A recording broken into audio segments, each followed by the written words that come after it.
Seattle. Now to introduce our speakers.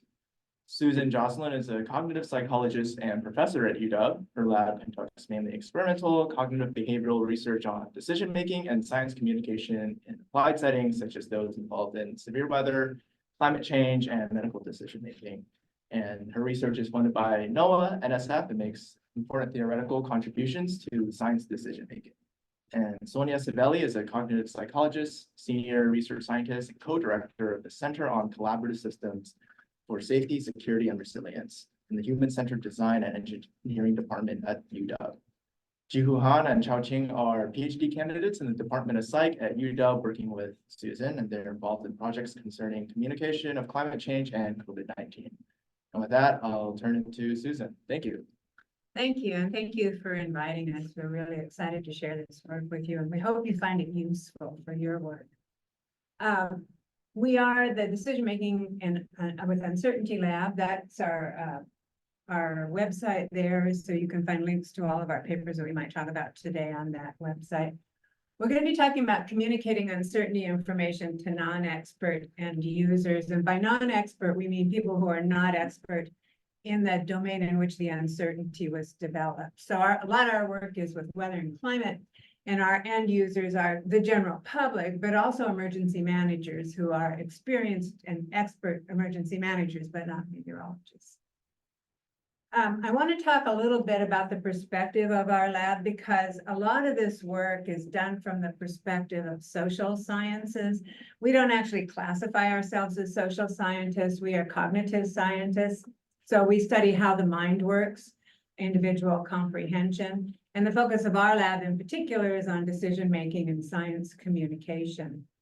But our work is very applied. We work very closely with the disciplines that we collaborate with, although it's based on the principles of cognitive science. So over the course of this talk, we're going to make two main points. Oh, by the way, we are all four going to speak, and so I'd like to the timing is kind of precise on this, so I'd like to request to hold questions till the very end. We should have about 15 minutes for questions, and we'll give you our emails. We're happy to talk about this afterwards as well. So in the course of this talk, we're going to make two main points. The first is that people can handle and need fairly complex scientific information, more than you might think, to make their decisions. So you often hear, especially in the context of risk communication, that less is more. We don't think that that is always true, as long as the information is communicated in a way that's compatible with what people already know, what we refer to as their mental models. That it's communicated in a way that people can process the information. We'll talk more about that in a bit, and that it's relevant to their decision. So how do we know this? Well, psychology is a science just like botany or biology or physics or sciences. So the claims that we make are only as good as the evidence upon which it's based. And our evidence is experimental. So we're going to spend a bit of time talking about the kinds of experiments that we conduct, because we want you to be able to judge for yourself. So our methodology is experimental. What we do is take a simplified decision task, bring it into the lab, control the extraneous variables like the decision maker's goal, the reward structure, and the background information. And then we systematically manipulate whatever it is we're interested in, for instance, the communication format. So one group might get a deterministic forecast, a single value forecast, saying the nighttime low temperature will be 40 degrees, implying that that's exactly what's going to happen. Whereas another group might get that information in addition to the percent chance that the temperatures will fall below freezing. And what we generally find is that people have greater trust in the forecast, they make better decisions when it also includes probabilistic forecasts. So the advantage of this methodology is because all these extraneous variables are controlled, we can make causal inferences. We can say that the people had better trust and made better decisions because we gave them that probabilistic information. So the advantages are it helps us to identify communication strategies that increase trust, understanding, and decision quality. And it avoids issues related to asking people directly. Now, there are a number of occasions in which it's perfectly appropriate to ask people directly, but much of the decision process is not open to conscious awareness. So for instance, we found that people can prefer formats, visualizations in particular, they don't really understand if you ask them what they mean. So I'm going to walk you through one of these experiments. This is a lab-based experiment. It's a simulated road maintenance task, and participants are asked to decide whether to apply salt brine to prevent icing. It has to be applied before freezing temperatures are reached, so the decision is based on a forecast. In order to incentivize our participants, and we want to do that because we want to elicit their best performance, we give them a virtual point budget, and then we charge them for salting the roads $1,000 each time they choose to do that. But if they don't, and the temperatures fall below freezing, we penalize them 6,000 points. So their goal is to maximize points, and we give them actual cash money at the end of the experiment that's commensurate with the number of points they have left in their budget. They do this for 2 simulated months, so 60 decisions, and we refer to each one of these as a trial. So here's what an individual trial looks like. They're getting the nighttime low temperature. There are 2 buttons. They can salt or not salt. This person is deciding to salt.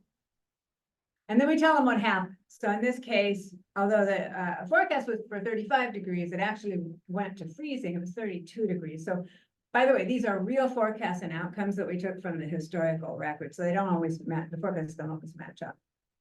So again, in this experiment, there are 2 groups, separate groups of participants. One got the deterministic forecast, and the other also got the probability of freezing. And notice that this is their decision threshold is freezing temperatures. So we told them what that probability would be. And we found that they made better decisions.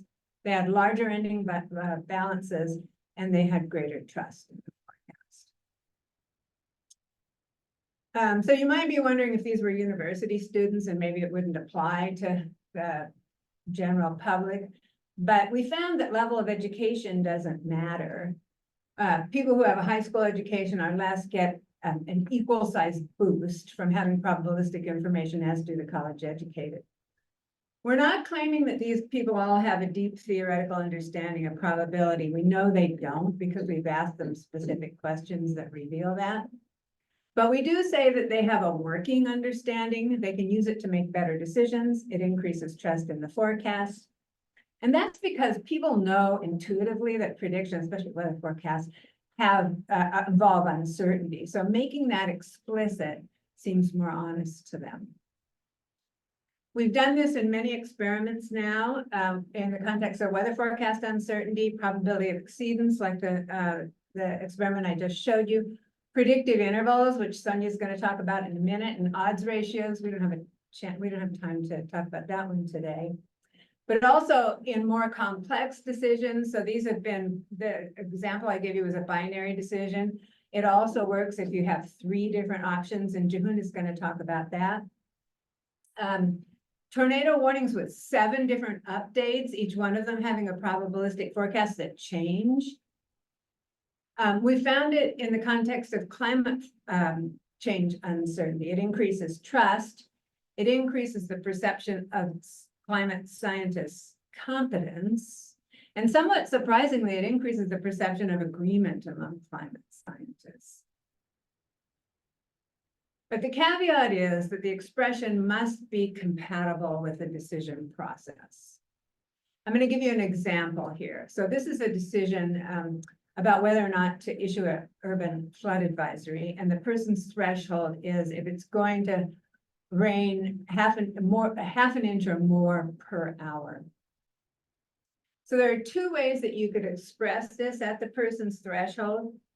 The numbers, the 10% and 90% are not important. They're just, that part doesn't matter. But you could say there's a 10% chance that precipitation will be greater than half an inch an hour, or you could say there's a 90% chance that precipitation will be less than half an inch an hour. And it turns out if you use this first version, it's understandable to people and it improves their decisions. If you use this second, it's confusing, they misunderstand it, and they make poor decisions. And we think that the reason for this is that that first expression matches their threshold. They're concerned with something being greater than a certain value, whereas the second one does not. So the first is compatible with the decision process, whereas the second isn't. And we think that what happens when the expression is incompatible with the decision process is that it increases memory load. So here's a person, they're trying to decide whether or not precipitation is going to exceed 1/2 inch an hour. And we think this sets up expectations. They're thinking about that range of values above 1/2 inch an hour. And then the forecast comes along and talks about a different range. That's confusing to them. And we think that what they have to do is translate that less than phrase into a greater than phrase, subtracting 90% from 100%. And all of to get the expression that they were expecting to hear in the first place. And all of that excess processing increases the chance for errors. And that's because of limitations in working memory. So cognitive psychologists think of people as having at least 2 different kinds of memory, short-term or working memory, which is roughly synonymous with consciousness. So if you introspect right now, think of all the things that you're currently conscious of right at this moment, you'll realize that that's a very small capacity. Whereas long-term memory, where you store information, that has a very large capacity and information can be retrieved from that into short-term or working memory. But the point is that decisions are made in working memory, in consciousness, which has very limited capacity. So when the expression requires transformations, you have to hold all the original information in consciousness and then do those transformations in consciousness. That may exceed working memory capacity. Errors are more likely, leading to misunderstandings. So the bottom line is that people can handle and need a lot more scientific information than you think, as long as it's relevant to the decisions they face and communicated in a way that's compatible with how they process information. So now Sonia's going to talk about what happens when communication format is not compatible with the way people think. So it's a misunderstanding that we've discovered in some of our research called the deterministic construal error. Chao's going to talk about geographic visualizations of tornado uncertainty. And Jee's going to talk about scaling it up, increasing the number of options.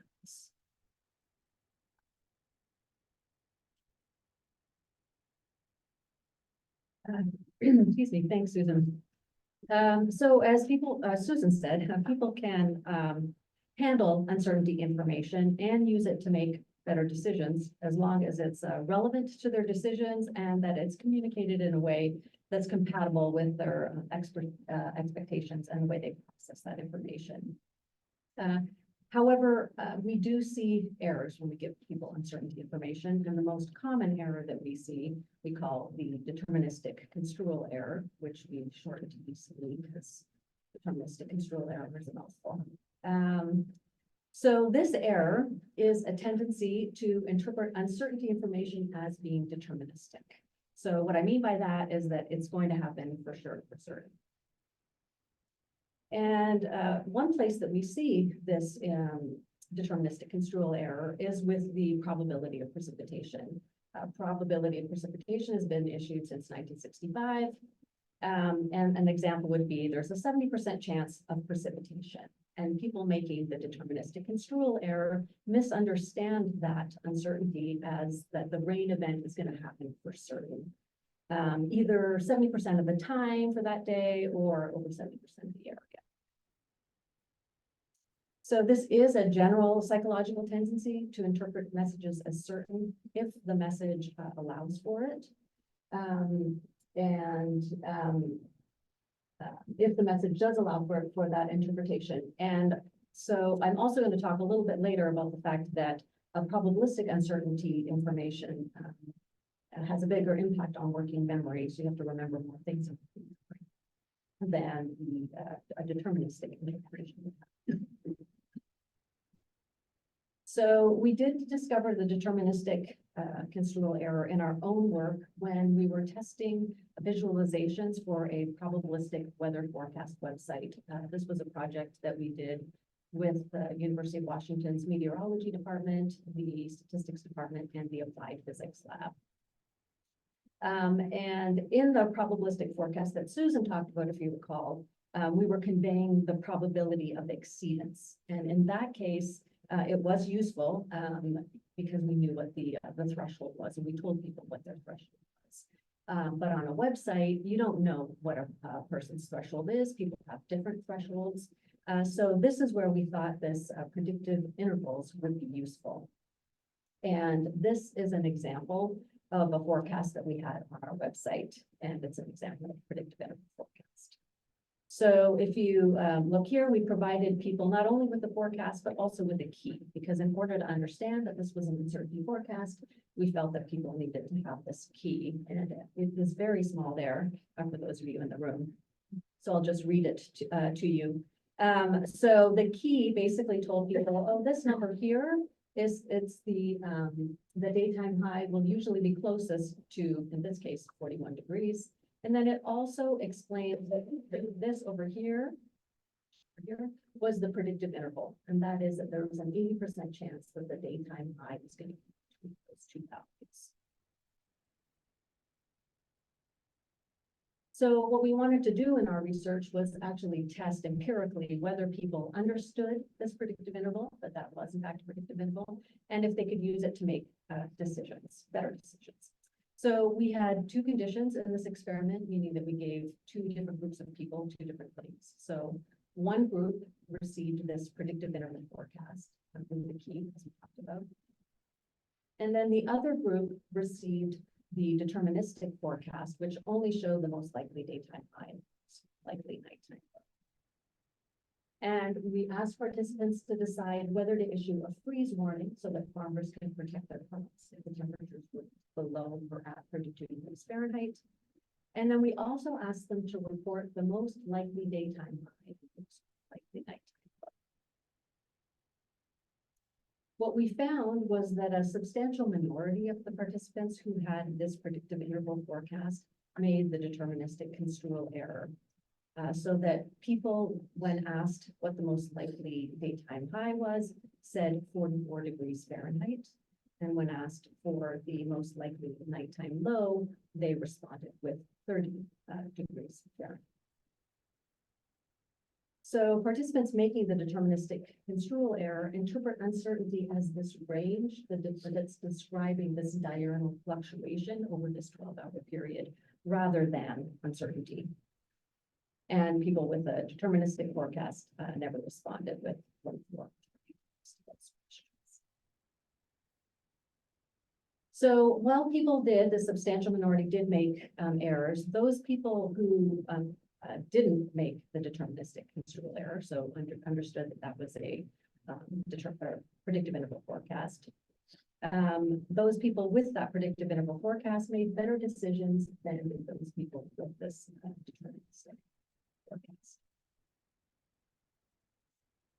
So we wondered if there was something about this bracket visualization that was causing people to have this deterministic interpretation of this forecast.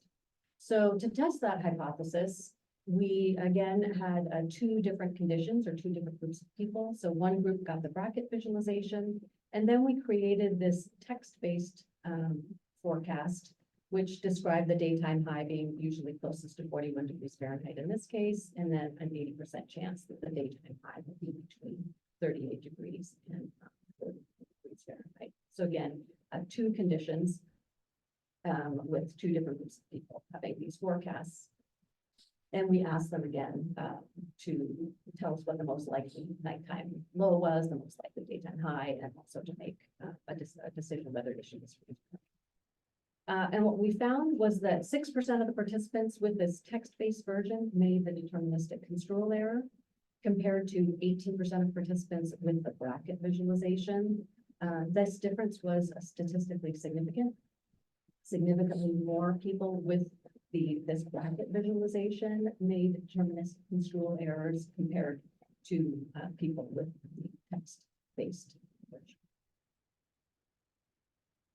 We didn't stop there. We tested other forms of uncertainty visualizations. We tested these three that you see here. And we found that none of them helped with respect to reducing deterministic construal errors.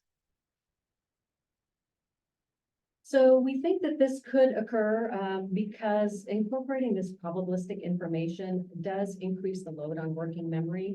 So if you're interpreting this probabilistically and you have this threshold of 32 degrees Fahrenheit and you're asked whether you want to protect the roads if the temperature is below this degrees, you have to look at all of the information given and keep in your working memory that 90%, there's a 90% chance that the temperature is going to exceed 36 degrees Fahrenheit. The most likely temperature is 33 degrees Fahrenheit. That there's a 10% chance that the temperature could be less than 30 degrees Fahrenheit. Compared to if you make a deterministic interpretation, you're really just comparing 32 degrees Fahrenheit, your threshold, to 30 degrees Fahrenheit. What you think is the most likely nighttime load. If you add all of that on, so you stretch working memory capacity, and now you really, in order to understand this forecast, people need to read the key. And we think that people are not reading the key, likely because they're making a deterministic interpretation. So they think that what these numbers are telling them is it's a diurnal fluctuation in that 12-hour period rather than uncertainty. So just in conclusion, again, among those who don't make the deterministic construal error, people do make better decisions when they have the predictive interval forecast. However, if the expression allows for it, some people do tend to interpret uncertainty as part of this deterministic expression. And this occurs especially when visualizations are used. So we do advise avoiding uncertainty visualizations if it's possible. Of course, it's not always the case. And this is particularly salient with geographic variability, and Chao is now going to talk about geographic visualizations of tornado uncertainty. All right, thank you, Sonia. So Sonia talked about how visualization can lead to certain kind of a mistake in many situations. However, in some cases, visualization, especially in the sort of geographic visualization, it's kind of unavoidable. It's actually necessary to convey information to a very large area, a lot of people in a very short amount of time. And the example we're talking here today is tornado warning.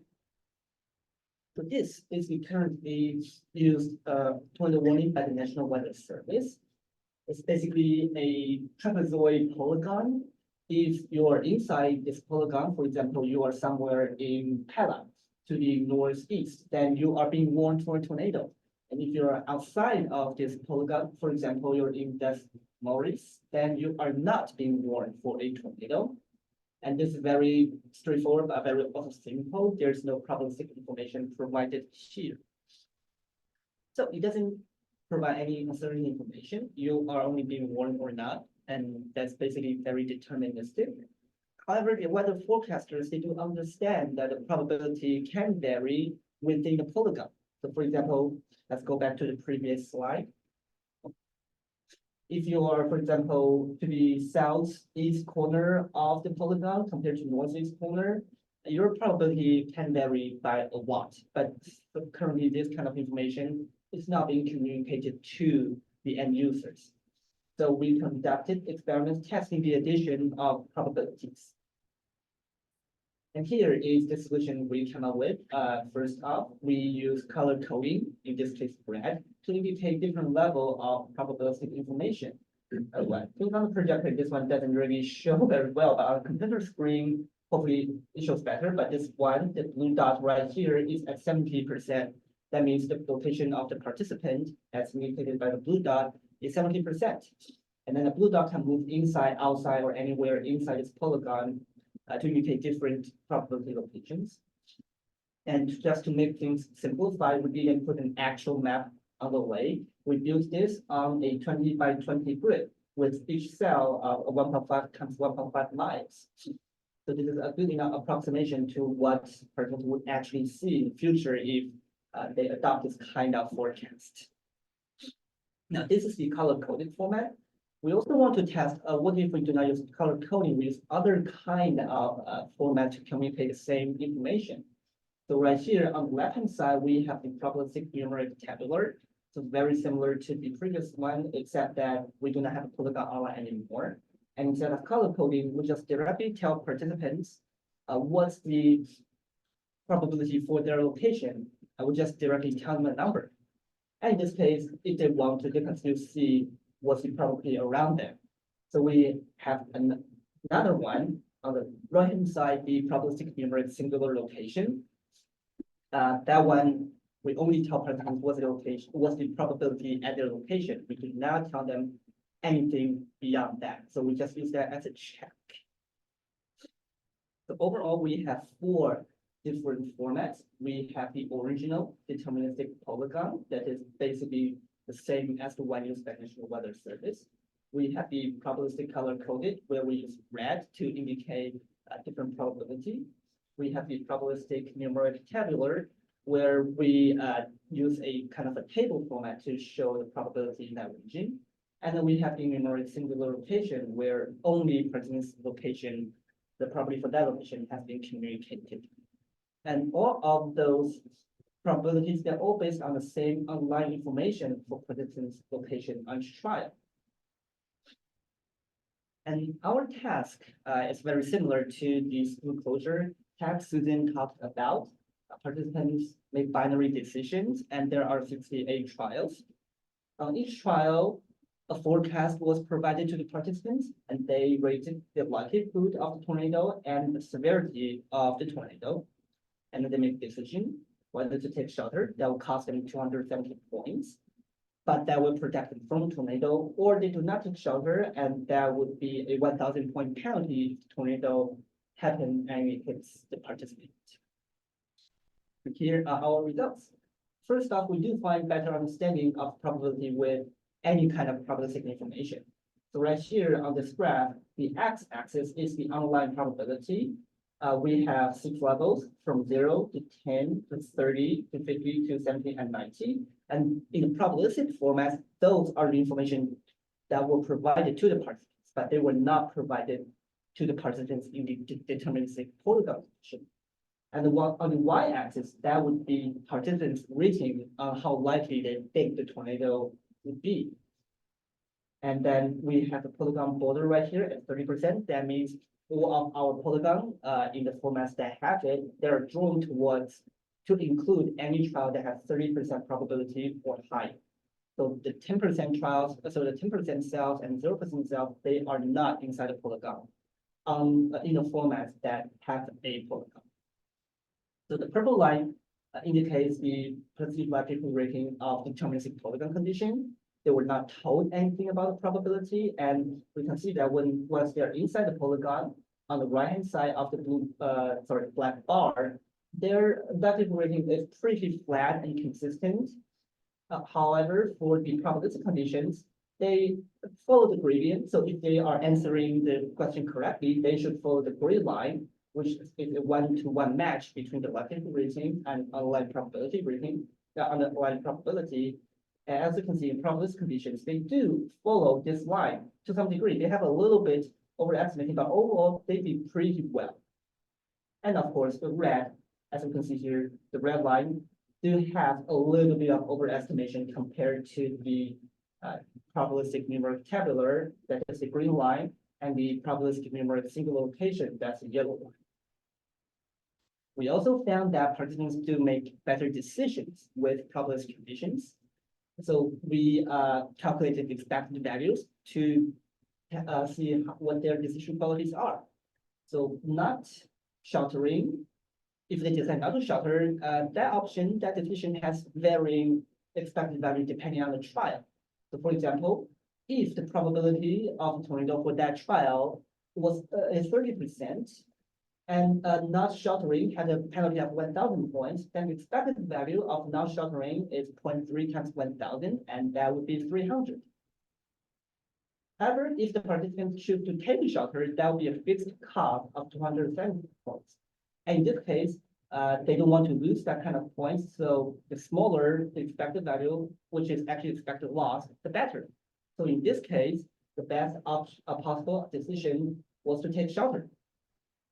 However, participants might not make the same decision as the best possible decision every time. So we calculated the difference between participants' expected value, and then the expected value of best possible decision. And we use that to determine what kind of decision that made. Is it good or is it bad? And here is our results. We do see that probabilistic condition, they have better decision. So on the x-axis, those are the 4 conditions. The deterministic polygon, again in purple, tabular, probabilistic tabular in green, red, and single location in yellow. And then in this case, the y-axis is the difference between the participant's expected value and the best possible option expected value. So in this case, the smaller the bar, the better. And deterministic format have the largest bar, so they be the worst. And the single location actually kind of be the best, but the pairwise comparisons between the 3 probabilistic conditions did not really reach significance. So we can see there are some advantages of color coding. People do understand the probability better than the original polygon. And then they do make better decisions. And then it does convey the forecast for the entire area and not just for participants' own location. However, we also identify certain drawback of color coding specifically. First is the severity likelihood conflation. So in our experiment, we told participants that the wind speed of the potential tornado will be 100 miles per hour. We told them that for every single trial, which means the severity should be consistent. The severity rating should be consistent because we told them the same wind speed. We only differed what kind of probability we told them. However, there was a correlation between participants' likelihood rating and their severity rating in basically all of the probabilistic conditions. Even in the single location conditions, there's a correlation there. But the worst offender, the format with the highest correlation score, is the red color coding condition, which means that they infer severity information from the probability forecast we gave them, while we do not mean to give them such information. And another drawback is the influence of nearby area with color coding. So on the left-hand side, in this format, the highest possible, let me start over. On the left-hand side and on the right-hand side, the blue dot is in the 30% cell, which means there's a 3% chance of tornado at that point, and right next to a red that is 50%. And the difference between the left and right is that on the left-hand side, the highest possible probability somewhere inside the polygon is 90%. And there's also 70% right here. I don't think the projector really does it justice, but it's there. And then on the right-hand side, the highest possible tornado somewhere inside the polygon is only 50%. That means that the left one has a more severe surrounding than the right one.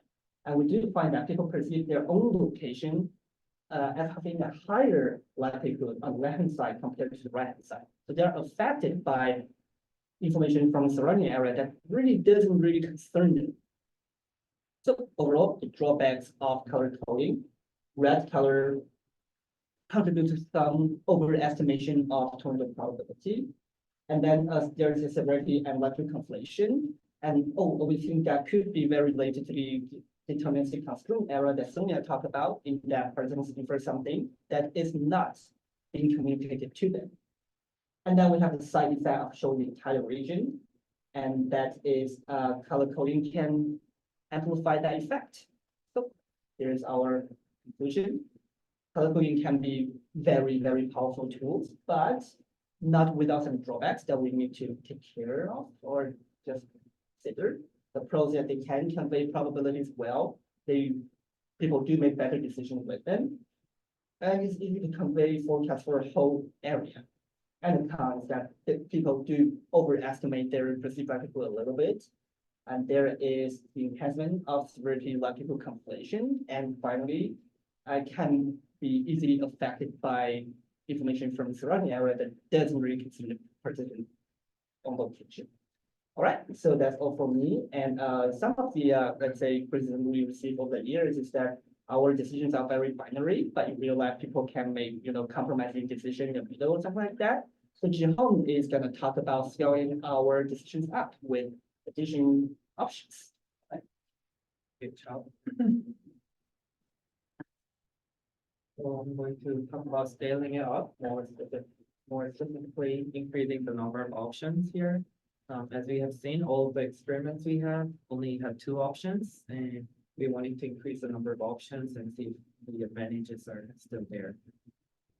So this is the same part of the slide from before, and so it's mentioned most of our work is experiments, and however, because it is simplified and controlled, sometimes we face criticism that it lacks external validity, or that it is hard to generalize to more naturalistic setting, because naturalistic settings tend to be, or they tend to require more cognitive work, or there are more things to consider compared to the simplified experiment setting.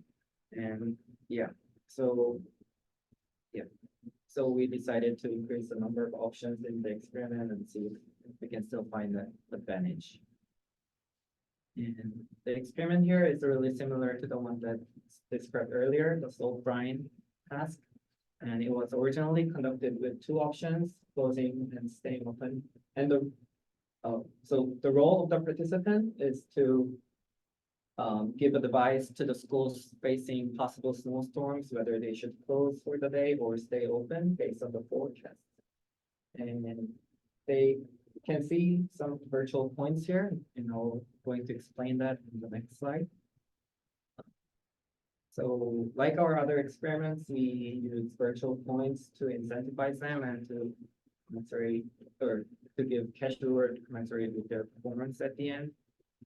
So their task was to give advice whether to stay open or close. And cost of closing school is 2 points, and cost of staying open is 0 points. And the threshold is 6 inches here. So if you expect the snow to accumulate 6 inches or more, you should advise closing. And if you expect less snow than that, you should stick or advise staying open. And there's also a penalty. So if you advise staying open, but the observed snow accumulation is 6 inches or more, you get 8-point penalty. There were two types of forecasts like before. One is deterministic forecast. For example, it's 4 inches of snow. And the other one is probabilistic forecast, where the probability of exceedance for the threshold, 6 inches, was given in addition to the deterministic forecast.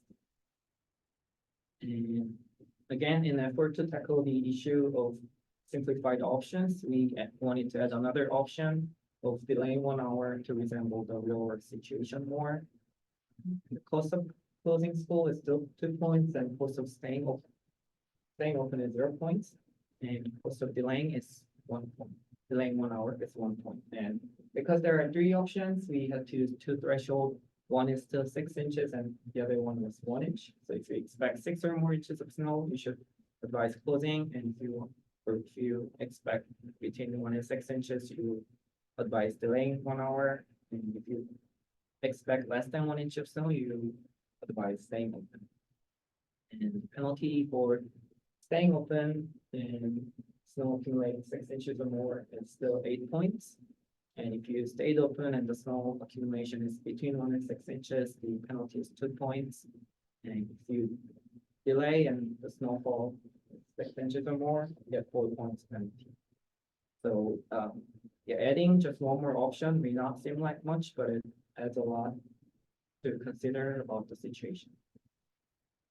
And there were still 2 types of forecasts. One is the deterministic forecast, and the other is the probabilistic forecast. But because there were 2 thresholds, 6 inches and 1 inch, you had to give 2 probabilistic forecasts for each threshold. And there were a total of 4 different conditions. The first one is 2-option deterministic condition, then 2-option probabilistic forecast condition, 3-option deterministic condition, and then 3-option probabilistic condition. Participants would make a decision based on the forecast, and if they choose to close here, or this is just an example, and after making a decision, they were told how much snow accumulated the next day and how many points were deducted based on their action and potential penalty. So how did we measure the decision quality? As Chao explained, we used expected value difference. So there was one economically rational decision based on costs of action, possible penalty, in the forecast. So when the probability for snow accumulating 6 inches or more is greater than 25%, it is optimal to close.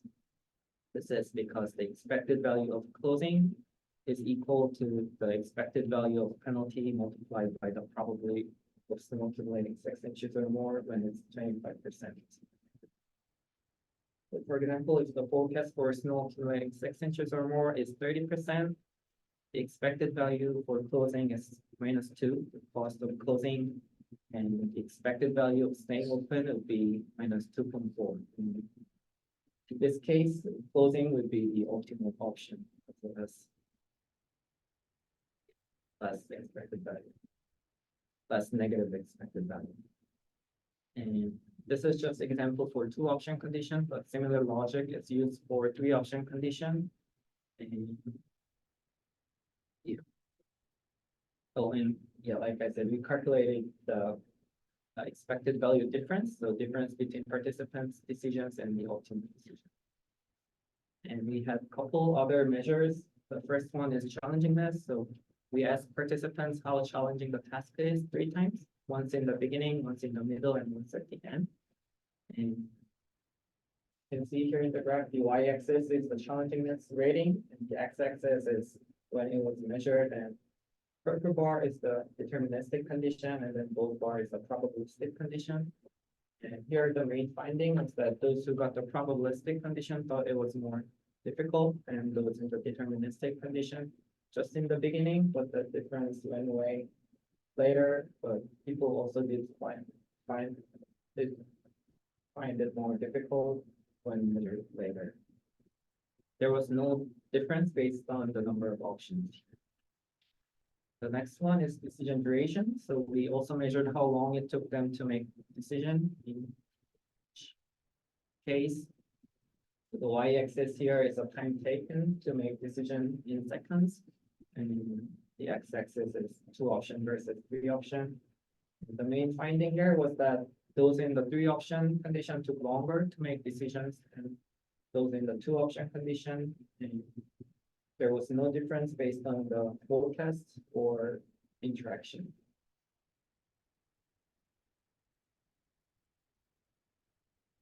Yeah, this is our main dependent variable. Like I explained before, this is the difference between the optimal and participants' decisions. And so that's why the y-axis is all negative numbers, and the shorter the bar is, the closer it is to the optimal decision and better. And the main finding here was that those with the probabilistic forecast is better. The gold bars are shorter than the purple bars, then those with the deterministic condition in both 2-option and 3-option condition. And those in the 2-option condition did marginally better than those in the 3-option condition, and there was no interaction effect, indicating that providing probabilistic forecast help participants in 2-option and 3-option condition almost to the same degree. And so the conclusion, based on the result, we can see that in the more complex 3-option condition, people seem to use more cognitive effort. But when the additional information is decision relevant, as was in the case here, numeric uncertainty information may still improve decision quality. The overall conclusion of our presentation, so people can handle more and more complex information than they are given credit for, as long as the information is relevant to the decision they face, and when it is communicated in a way that it is compatible with their expectation and how people process information. People need enough information to make a good decision, and also to trust that you're not putting something over them. The cognitive principles described here are the same across domain, although the specifics of the decisions may vary. So on us is on us as the scientific community and the experts in the field. We should determine what decisions are being made, how decisions are being made, and what information is relevant, and what is the best way to communicate the relevant information to reduce cognitive workload. for the end users. Yeah. Thank you.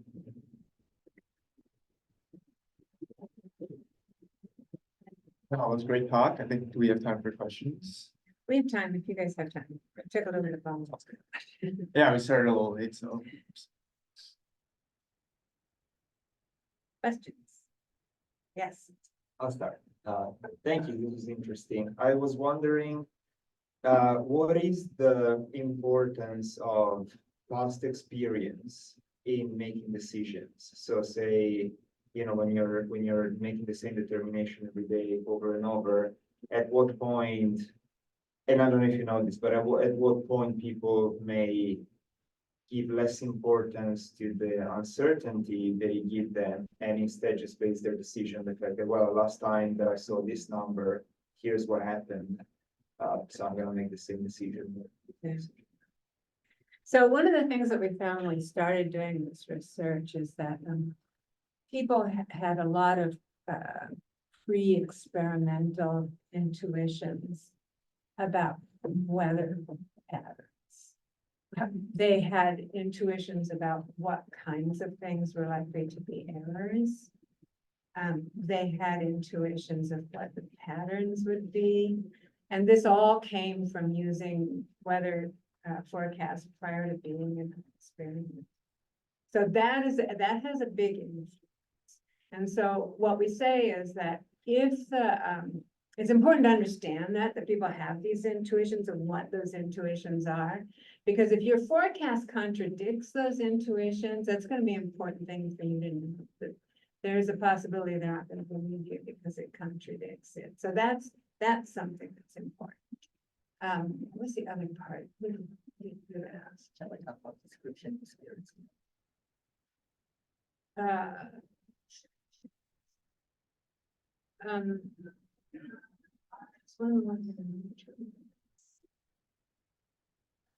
Oh, I know. So there is something called a false alarm effect. So if you get a previous forecast and it is for something that maybe we need to protect for, it's a big event, and it doesn't happen. There was some concern that that previous experience would affect your next decision. And we did some work on that, looking at whether it does in an experimental setting. And I think this is true in surveys as well. It may have a small effect, but not as much as you think. So in the experimental setting, it had an effect for maybe one trial after, but didn't last any longer. So that kind of previous experience is not necessarily, as long as you have uncertain information. And then what did you want to talk about? Description experience. Okay. Okay, so there's another thing, not exactly what we have researched, this is like from the olden days about the theories, but there is something called description experience gap. As in our experiments, it's kind of both description in the sense that we tell participants what the likelihood is, but also experience because they went over a lot of trials, they're gonna figure out a pattern. So the gap says that, basically says that if you tell participants let's say a probability, and it's for a rare event, for example, tornadoes, pretty rare, maybe at best 10–20% chance you're actually gonna encounter a tornado when there's a warning. That's very rare. And if you tell participants that it's 10% or 20%, people are gonna not overestimate, they're gonna overweight that probability in their decision. So they will act as if the probability is higher, even though if you ask them the probability of it, they might still say, 10–20. However, if they infer the probability from their experience, like if they live in Southeast US for like decades, they know the actual probability of the tornado, they tend to underweight such probability in their decision. So even though, if you ask them what's the probability, they're gonna say it's 10–20% based on their experience, but their actual decision would be like, it's like 5 or 2%. So that's another thing experience can do that would make people behave differently if we just tell them something. I'm kind of a similar, well, first, thanks for the talk, it was great. Decision analysis and decision theory is so interesting, and there's a lot of people in this department that uses that. I work in the, like, USGS and like Department of Interior, and structured decision making is a huge, I don't know if you're familiar with that, it's like a huge decision framework that's used there. And what you talked about this, it made me feel like I was listening to like Thinking Fast and Slow, Okay. like Nudge. Like, Yeah, we're related to those guys. Yeah, that's so cool. But my question kind of is similar about kind of risk tolerance and whether or not you account for that in your research, whether you like kind of map out your risk profile. I don't know if that's a similar thing that you do in psychology versus. Yeah, not so much. We have looked at that, but it doesn't make a huge difference overall to the kinds of things that we're looking at. So some people are more or less tolerant to risk, but everybody is, and this is Thinking Fast and Slow. Everybody is more willing to incur risk if it's a loss situation, like the one we've been describing here. It either costs you something or you're gonna get penalized. Right. And you can see this in behavior too. People, where in the Southeast, many people, if they get a tornado warning, the first thing they do is walk out the door to see if they can see it rather than seeking shelter. So people tend to be risk seeking in loss situations and risk averse in gain situations. So that principle is true regardless of the individual differences in risk tolerance.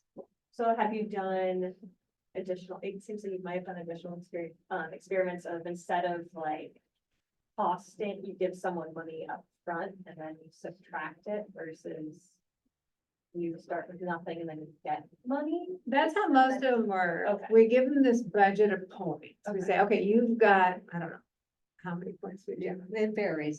Some budget of yeah. points. And then you can just pay out of that to protect yourself or not.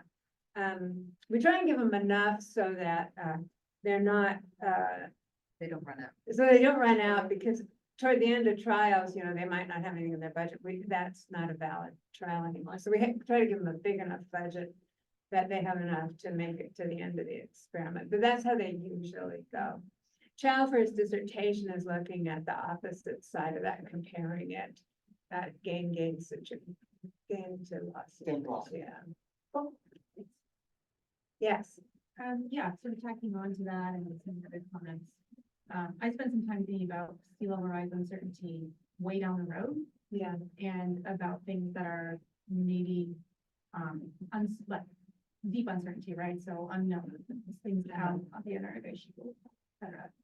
Have you done any work on that type of thing? I mean, I really have no idea. Or have people done that sort of thing where, you're either looking at longer term forecasts or lack of intuition. Generally, I mean, scientists don't really even know what's going on in a lot of cases, or, deep uncertainties, things like that, how that affects it. We have looked at some climate change things, and our initial intuitions were that people would care less about things that were going to happen beyond their own lifetime. And so we looked at that for a while, and we couldn't find any difference. And it turns out that the literature that's published, it tends to agree with that there isn't that's something that you find in many other kinds of situations, that the further away the consequences are, the less bad they are to you.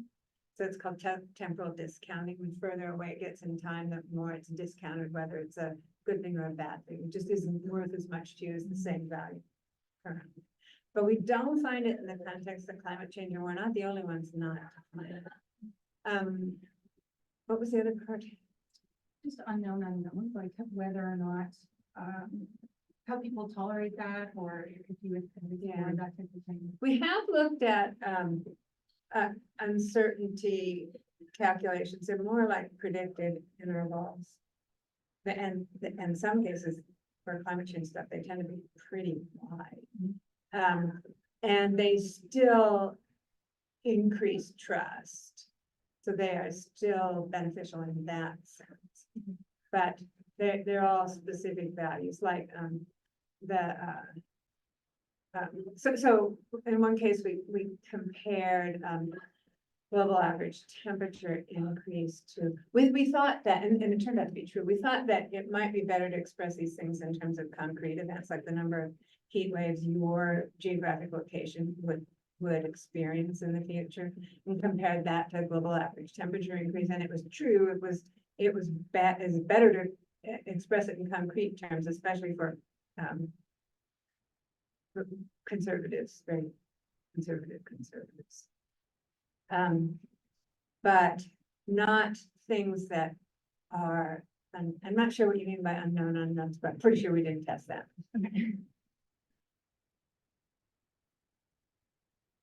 Yeah, Thank you for so I was surprised by when you compare to yes or no to multiple decision. And so that in the case of multiple decision, people decide it works fine.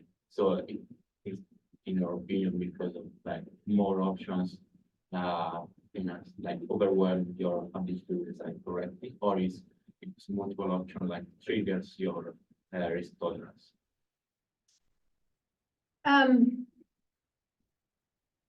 So one of the things, maybe I should let Jee answer this. So about the number of errors that go to the domain.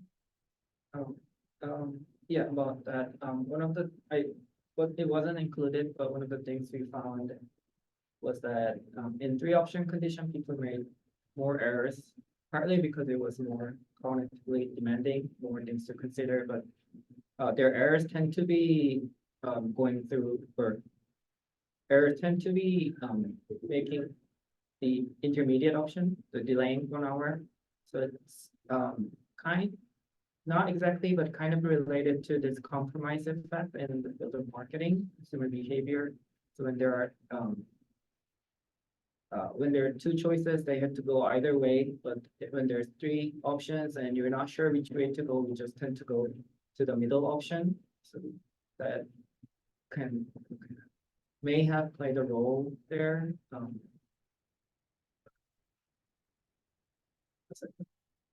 think so. Thank you.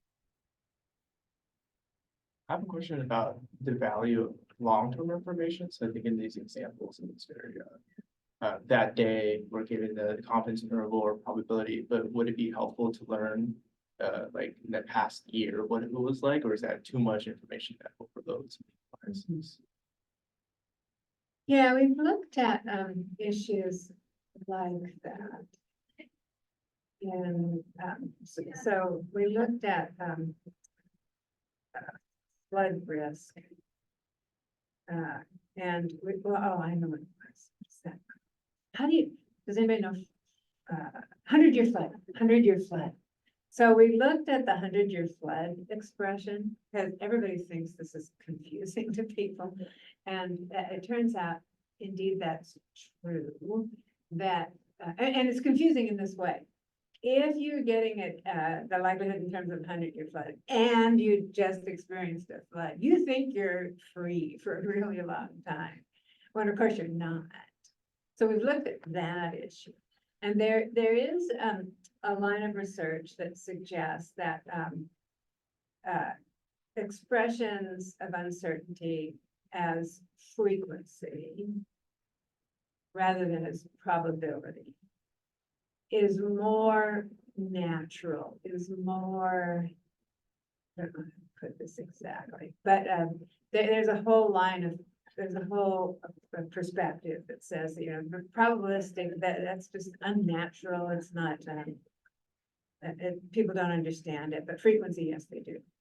And there is some support for this. We don't find any support for it. So we can express the same kinds of information in terms of frequency or probability, and people get the same advantage. Is that? Yeah. Okay. You had a question offline, already answered. Okay, Any questions? show the next slide so that we, on this, I don't know whether it's still recording, but we've given you a list of references for everything that we cited today, in case you want to read any of this stuff. And again, there's links to it on our website, and we're happy to answer any questions. We put our emails there that you might think of later. Great, thank you so much. Thank Yeah, you we for really inviting appreciate us. it. That was a really Yeah. great talk. Thanks for coming online, everybody, and come next week for Quantum. It will be Noble Hendricks talking about finite mixture approach for mixed stock analysis. Thank you all. Is it yours?